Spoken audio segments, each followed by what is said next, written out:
অন্যান্য অনেক দেশ কম্পেয়ার করলেও খুব কম এরকম ঘটনা পাওয়া যাবে যে বাম ডান রাজনৈতিক ডিভিশন থাকা সত্ত্বেও একটা সরকার এত পপুলারিটি পায়, এত সমর্থন পায়। কিন্তু দুঃখজনক, এরকমের জনসমর্থনের পরেও সবচেয়ে দুর্বলতম সরকারের পরিচয় দিয়েছে আমাদের এই ইন্টারিম গভর্নমেন্ট। কোনো গার্ডস দেখি নেই কাজে কর্মে। অনেকে বলছে ইনফর্মাল আলোচনা, উপদেষ্টারা, ভাই আপনারা সবল এবং দুর্বল গভর্নমেন্টের আপনারা একটু আমাদেরকে বুঝান তো।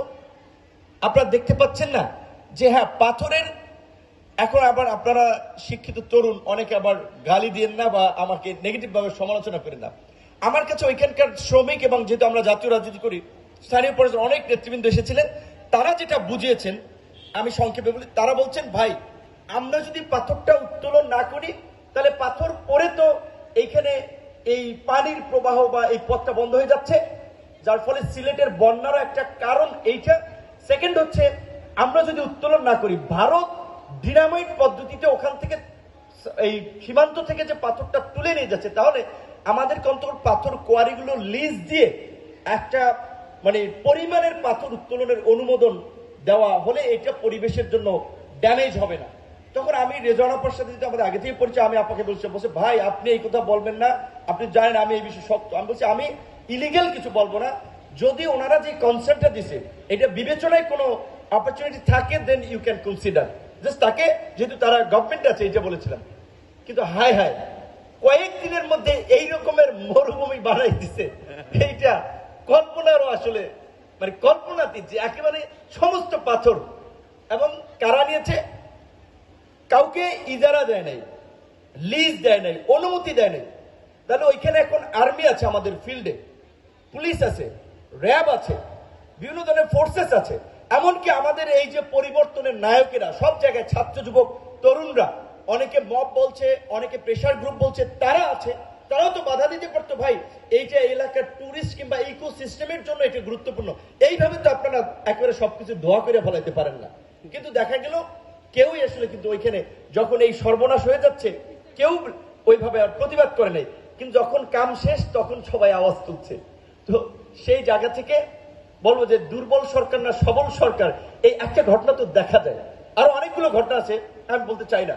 তো আমি আজকে শিক্ষার্থীদের প্রোগ্রাম, যেহেতু এইখানে জগন্নাথ বিশ্ববিদ্যালয়ের আজকের যে প্রোগ্রাম, এখানে বিভিন্ন ছাত্র সংগঠনের নেতৃবৃন্দ ছিলেন। আমার ব্যক্তিগত উপলব্ধি যে একটা এই গভর্নমেন্টের ট্রানজিশনের পরে তো একটা পলিটিক্যাল গভর্নমেন্ট আসবে। সেই ক্ষেত্রে কলেজ এবং বিশ্ববিদ্যালয়গুলোতে যদি ছাত্র সংসদ না থাকে তাহলে ওই পূর্বের অপরাজনীতি এবং অসুস্থ রাজনীতি কামব্যাক করবে। আমরা মনে করি যে ছাত্র সংসদ নির্বাচন প্রকৃত মেধাবীদের সৃজনশীল এবং মেধাভিত্তিক একটা রাজনীতি করার জায়গা, যেই মেধার মূল্যায়নের দাবিতে আমরা কোটা সংস্কার আন্দোলন করেছিলাম 2018 থেকে 24। এবং নাসির স্যার এখানে আছেন, আপনারা যারা নবীন শিক্ষার্থী তারা অনেকে নাও চিনতে পারেন। আবার যদি কেউ ওই সময় সোশ্যাল মিডিয়াতে অ্যাক্টিভ থাকেন, জগন্নাথ বিশ্ববিদ্যালয়ের সব শিক্ষকদের প্রতি আমাদের সম্মান আছে। তার মধ্যে একজন শিক্ষক, তার কথা নাম উল্লেখ করতে হয়।